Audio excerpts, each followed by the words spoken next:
sesuatu.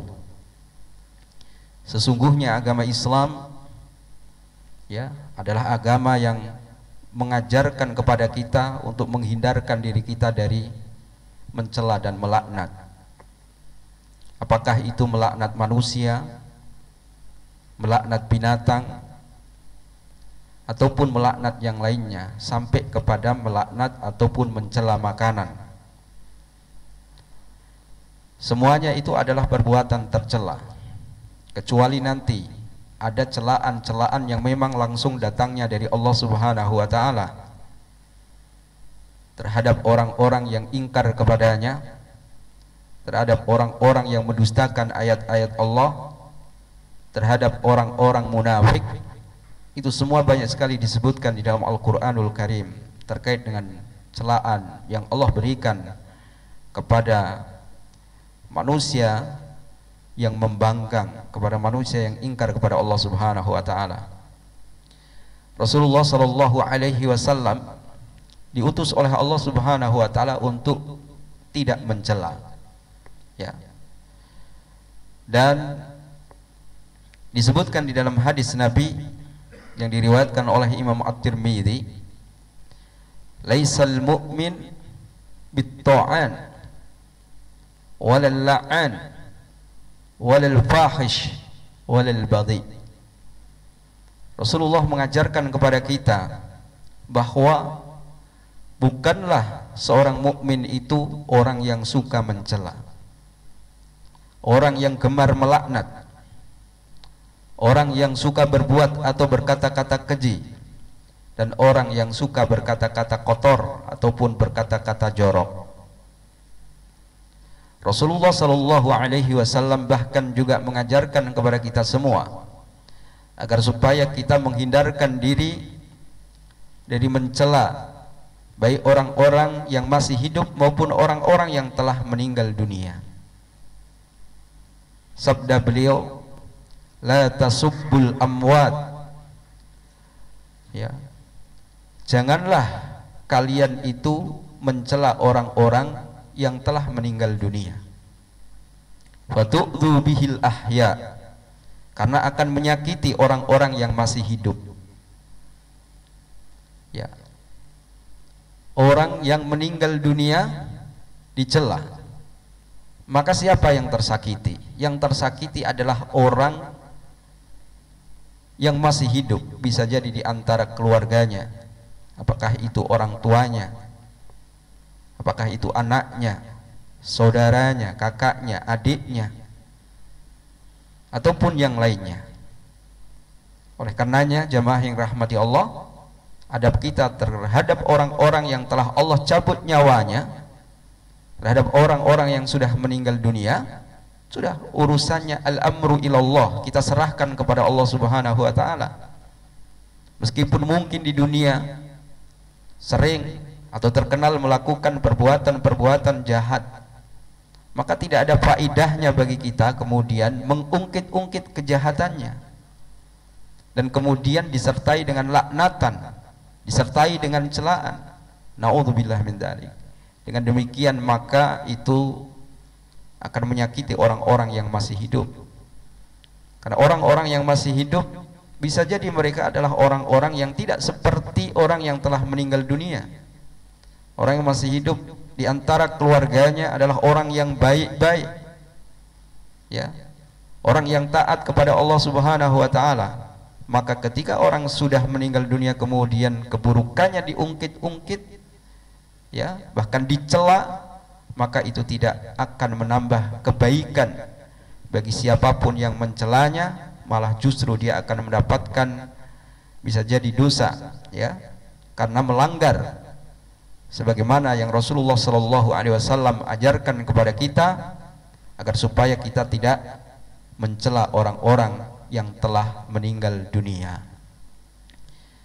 Karena jamaah yang rahmati Allah Subhanahu wa ta'ala, kita juga menyadari bahwa dalam kehidupan ini tidak ada seorang pun yang terluput dari melakukan perbuatan-perbuatan salah, perbuatan-perbuatan dosa.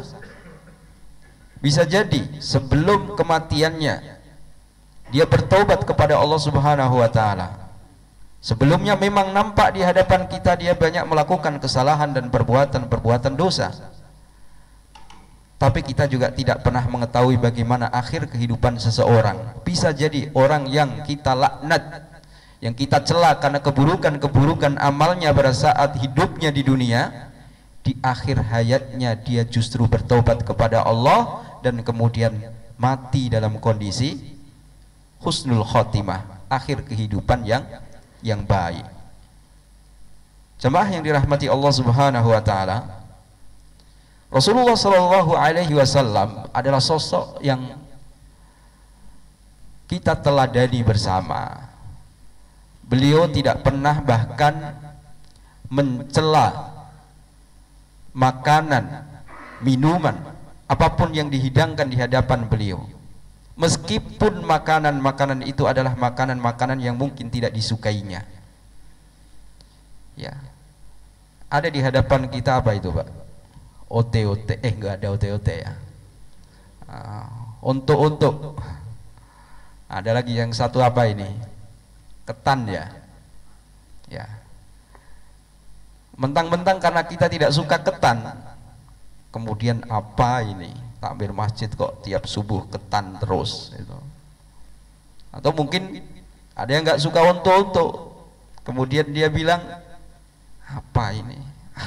Gorengan, bikin kolesterol saya naik aja. Ya, mencela makanan yang dihidangkan. Pada Rasulullah Shallallahu Alaihi Wasallam, sebagaimana dalam salah satu hadis Nabi yang diriwayatkan oleh Imam Bukhari dan Muslim, hadisnya sahih. Dari sahabat Abu Hurairah radhiyallahu anhu, beliau pernah menuturkan, ma'aban Nabi sallallahu alaihi wasallam ta'aman qattun. Nabi sallallahu alaihi wasallam sama sekali dalam hidupnya tidak pernah mencela makanan sekalipun. Meskipun sekali tidak pernah Rasulullah sallallahu alaihi wasallam mencela makanan. Ya. Karena idza istaha, Rasulullah Shallallahu Alaihi Wasallam ketika beliau menyukai makanan, ya, idza ishtaha syai'an, ketika beliau menyukai makanan apapun, sesuatu, ya, segala sesuatu, akalahu. Nabi Shallallahu Alaihi Wasallam memakan makanan yang disediakan di hadapan beliau. Wa in karihahu tarokahu.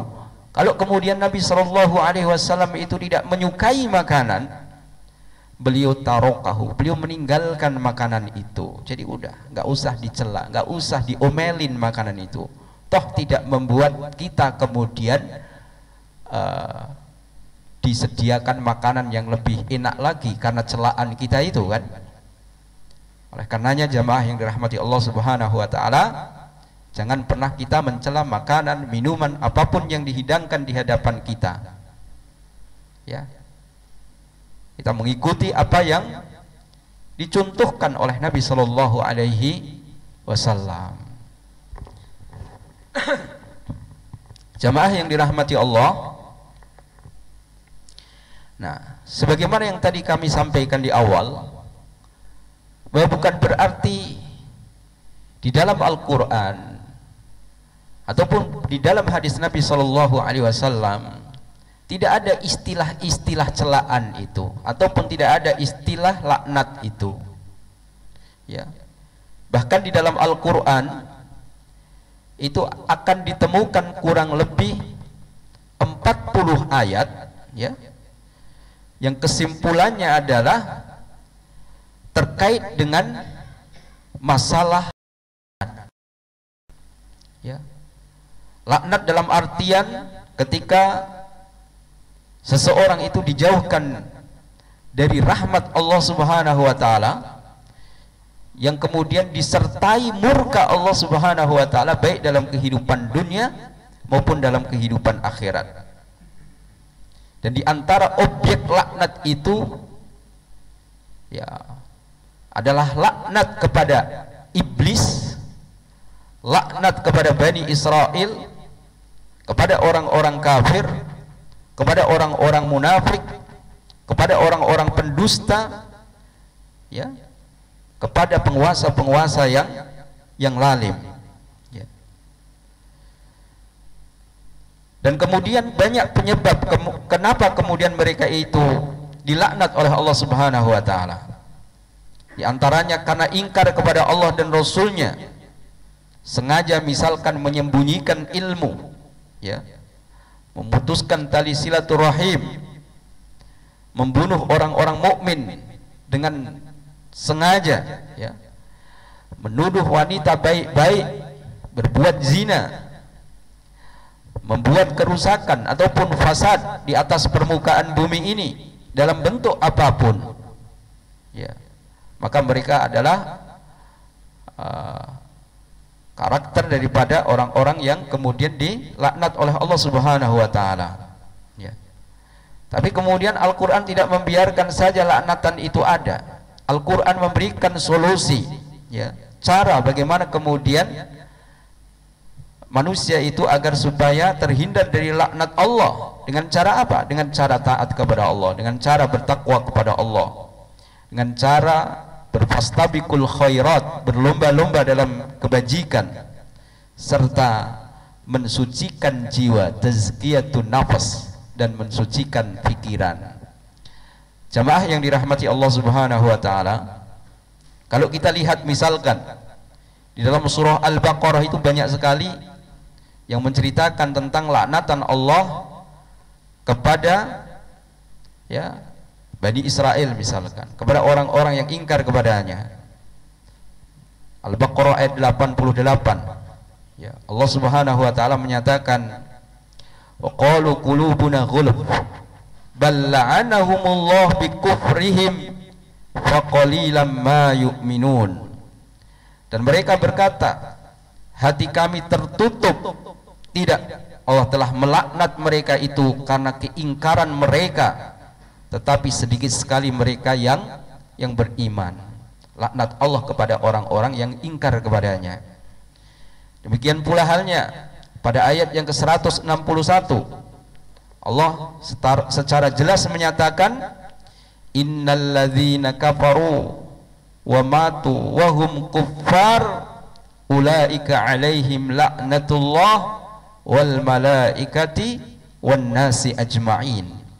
Sungguh orang-orang yang kafir dan mati dalam keadaan kafir, mereka itu mendapat laknat Allah, para malaikat, dan manusia seluruhnya. Ya, masih dalam surah Al-Baqarah ayat yang ke-89, Allah jelas mengatakan, fala'natullah 'alal kafirin, maka laknat Allah itu Allah tujukan kepada orang-orang kafir. Ya. Kemudian di dalam surah Ali Imran ayat yang ke-61, ini ayat tentang mubahalah. Maka di akhir ayat itu disebutkan, ya, fa naj'al la'natallah 'alal kadzibin. Kemudian mari kita bermubahalah agar laknat Allah itu ditimpakan kepada siapa? Ya, thumma nabtahil, mari kita bermubahalah, ya, fa naj'al la'natallah 'alal kadzibin, ya, agar laknat Allah itu ditimpakan kepada orang-orang yang dusta. Dalam konteks ayat ini Rasulullah sallallahu alaihi wasallam pernah mengajak bermubahalah orang-orang Nasrani yang mana mereka ingkar kepada Allah Subhanahu wa taala, dan kemudian peristiwa mubahalah itu pada akhirnya tidak terjadi, ya. Karena dalam mubahalah biasanya ketika mohon kepada Allah, maka laknat Allah, kecelakaan dunia dan akhirat itu akan Allah nampakkan, ya. Allah Subhanahu wa taala segerakan itu, ya. Jemaah yang dirahmati Allah. Kemudian kalau kita juga melihat di dalam surah Al-A'raf ayat yang ke-44, ya, laknat Allah kepada orang-orang yang zalim, wa la'natullah 'alal zalimin, dan laknat Allah terhadap orang-orang yang berbuat aniaya kepada orang-orang yang zalim, ya. Ya. Surah At-Taubah ayat yang ke-68, laknat Allah kepada siapa? Kepada orang-orang munafik. Allah menyatakan, wa'adallahu al-munafiqina wal munafiqat wal kuffar nar jahannam khalidina fiha hiya hasbuhum wa la'anahumullah wa lahum adzabun muqim. Allah menjanjikan, dalam artian Allah mengancam, ya, orang-orang munafik laki-laki dan perempuan dan orang-orang kafir dengan neraka jahanam. Allah menyejajarkan antara orang-orang munafik dengan orang-orang kafir di ayat ini, Pak, ya. Mereka kekal di dalamnya, kekal di neraka jahanam itu. Cukuplah neraka itu bagi mereka. Allah melaknat mereka dan mereka mendapat azab yang kekal. Jadi jelas jemaah rahimakumullah, dalam konteks laknatan kepada orang-orang yang ingkar kepada Allah, orang-orang yang mendustakan ayat-ayat Allah, kaum munafikin, ya, Bani Israel, itu jelas disebutkan di dalam Al-Qur'anul Karim, dan itu adalah hak Allah untuk memberikan laknat kepada mereka. Ya. Kemudian kita lanjutkan pada poin yang ketujuh, ya. Termasuk daripada bahaya lisan ataupun afatul lisan itu adalah sendagurau.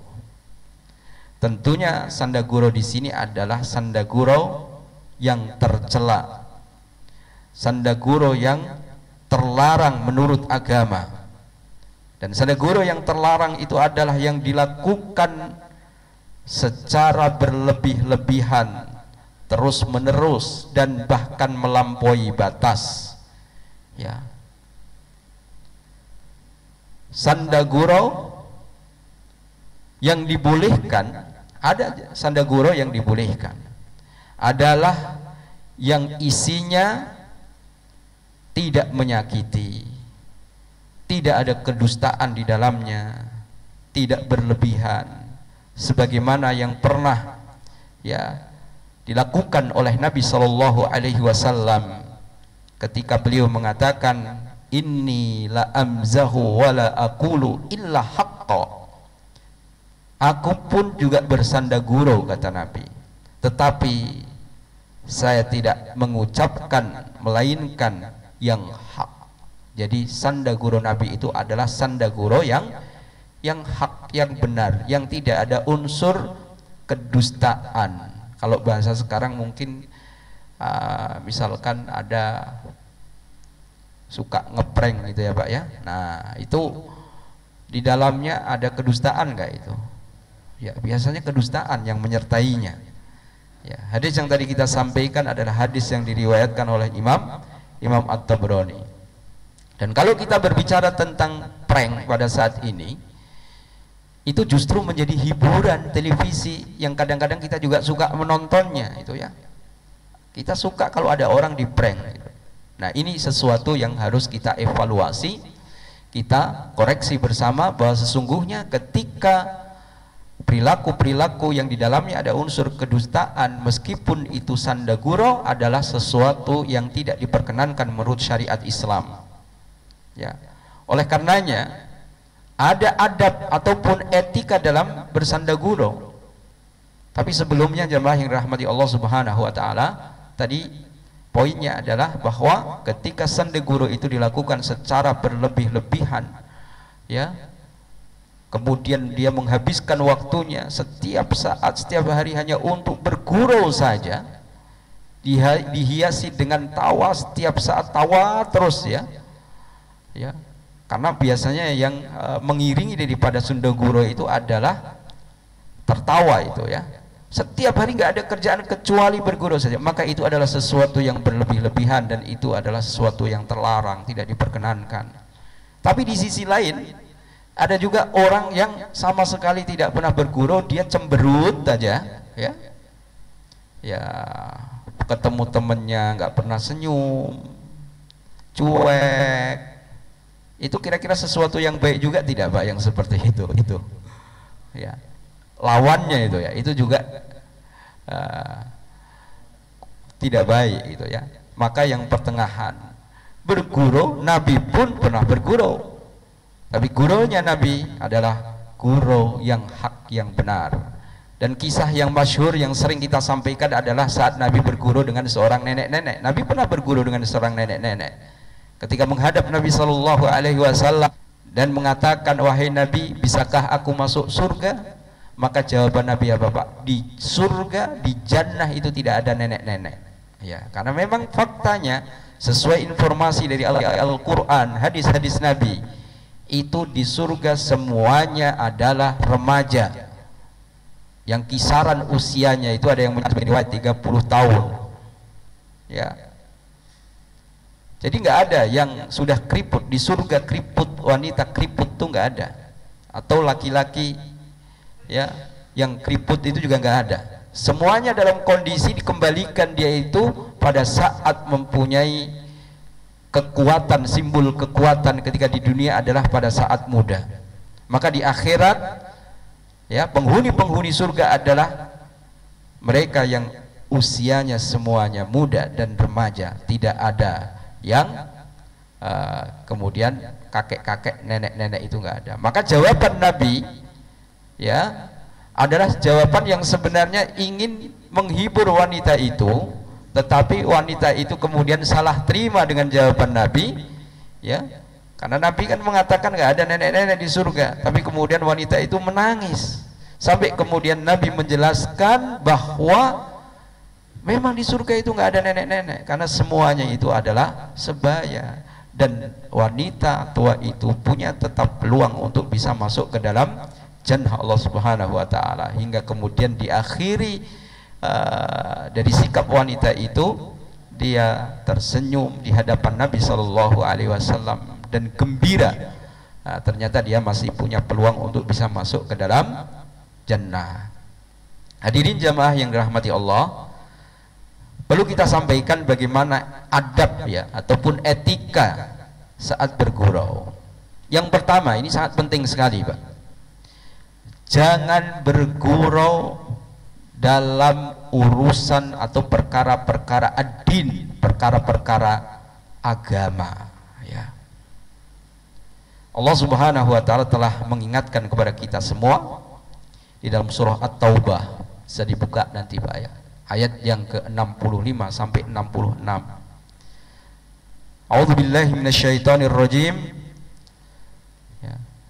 Wala in sa'altahum la yaqulunna innama kunna nahudu wa nal'ab.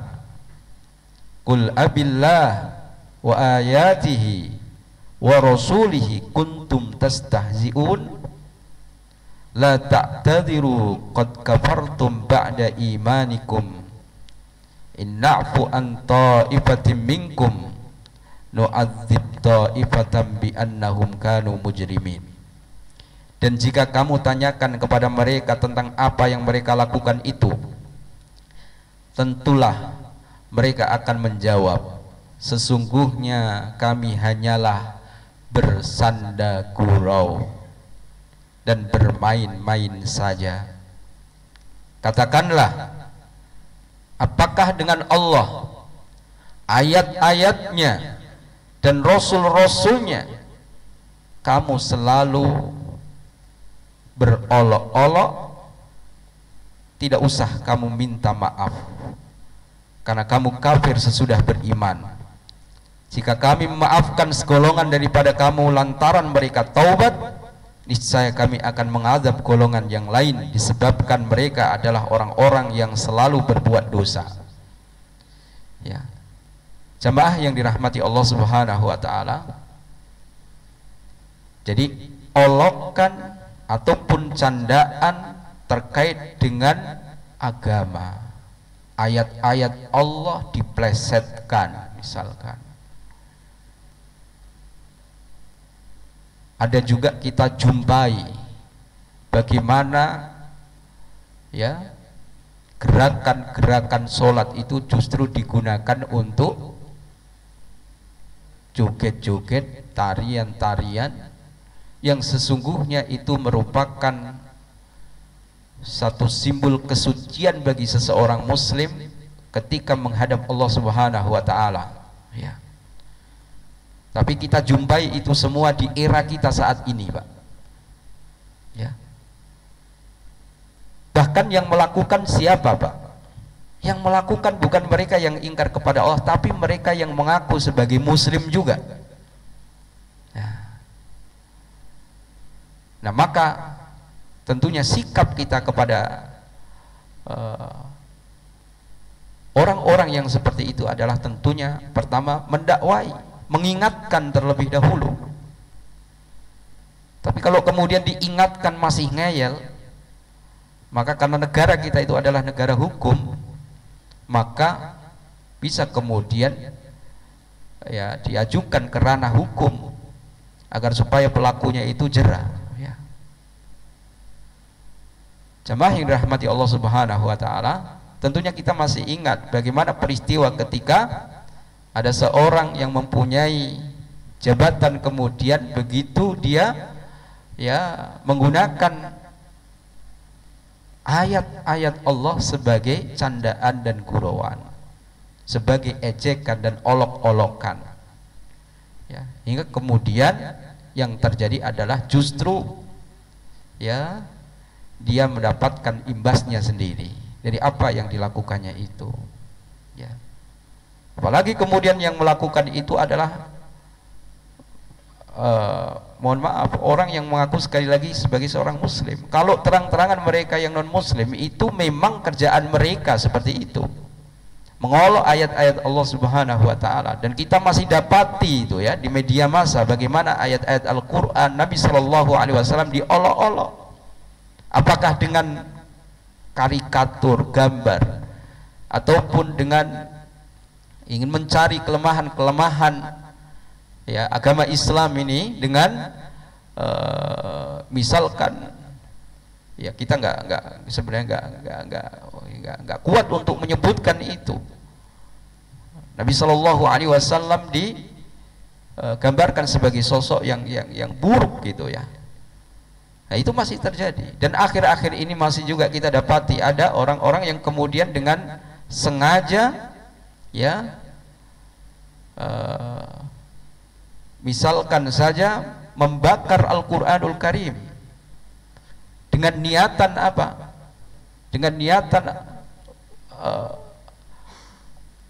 mengolok-olok ayat-ayat Allah Subhanahu wa taala, dengan niatan mereka memancing kaum muslimin, kemarahan kaum muslimin, ya. Ya. Dengan niatan mereka jelas-jelas ya melakukan penistaan terhadap ayat-ayat suci ya bagi kaum muslimin di seluruh dunia. Dan itu terus berulang-ulang, Pak. Terjadi bukan hanya sekali dua kali, tapi berkali-kali itu terjadi. Dan akhir-akhir ini kan juga masih juga terjadi kan hal yang seperti itu, ya. Hadirin jamaah yang dirahmati Allah Subhanahu wa taala, ya. Banyak lagi contoh-contoh lainnya bagaimana ya agama Islam ini kemudian diolok-olok, ya. Baik itu oleh yang mengaku dirinya sebagai seorang muslim maupun mereka yang jelas-jelas ingkar kepada Allah Subhanahu wa taala, ya. Ya, kalau mereka yang ingkar itu sekali lagi ya memang kerjaan mereka dari dulu sejak zaman Nabi Shallallahu alaihi wasallam memang seperti itu mereka. Kita nggak kaget, ya. Tapi kemudian ketika itu dilakukan dari orang yang mengaku dirinya sebagai seorang muslim, ya, naudzubillah min dzalik. Ya, kita berlindung kepada Allah dari hal yang demikian. Ingin kadang-kadang mencari sesuatu ya yang di luar kebiasaan, akhirnya melakukan tindakan-tindakan bodoh supaya biasanya apa, Pak, viral. Maka orang seenaknya nginjek Al-Qur'an misalkan, ya.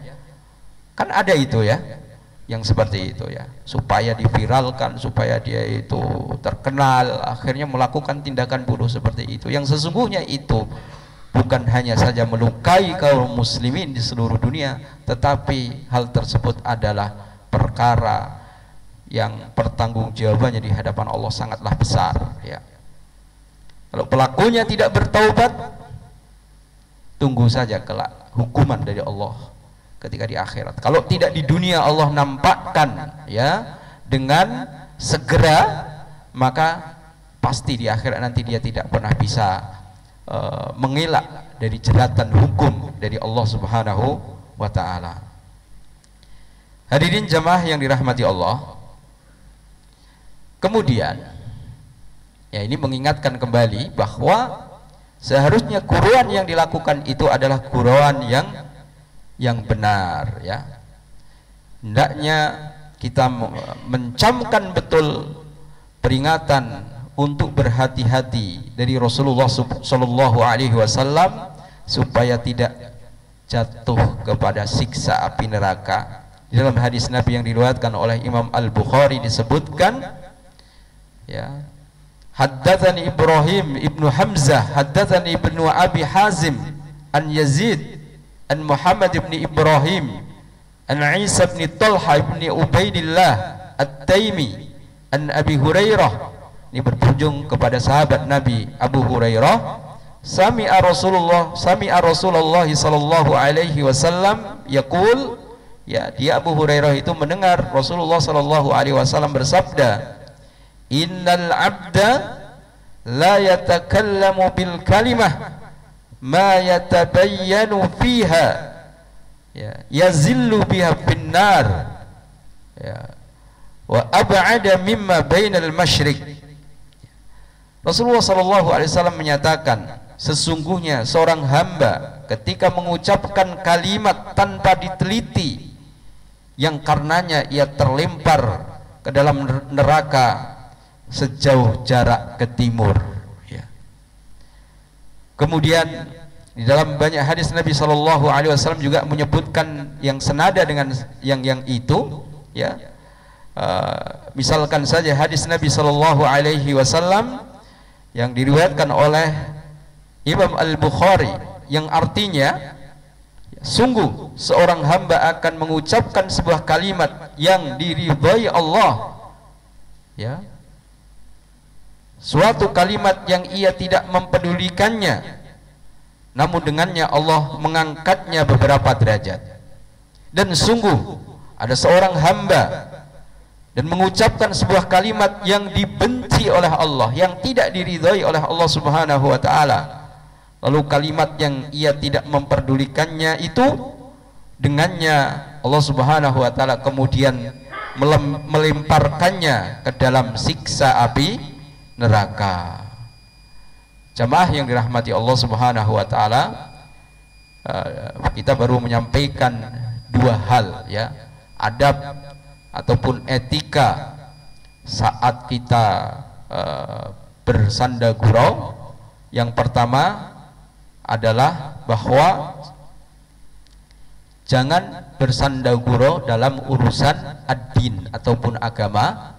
Kemudian yang kedua adalah ketika bersanda gurau, maka sanda gurau itu adalah sanda gurau yang di dalamnya adalah ada unsur kebenaran ya, sebagaimana yang tadi Rasulullah sallallahu alaihi wasallam sampaikan bahwa beliau sallallahu alaihi wasallam ya adalah sosok yang bersanda gurau ya, dan sanda gurau beliau itu adalah sanda gurau yang di dalamnya ada kebenaran ya.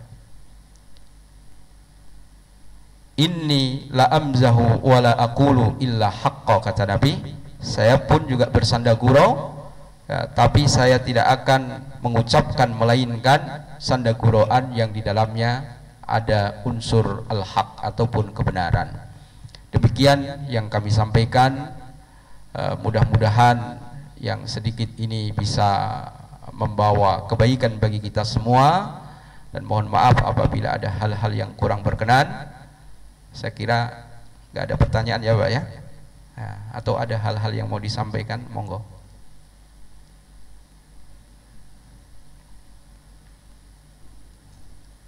Ya. Kalau tidak ada, kita cukupkan sampai di sini. kita akhiri dengan kafaratul majlis dan saya kembalikan lagi ke pembawa acara. Nasrum minallah wa fathun qarib wa basyiril mu'minin. Assalamualaikum warahmatullahi wabarakatuh.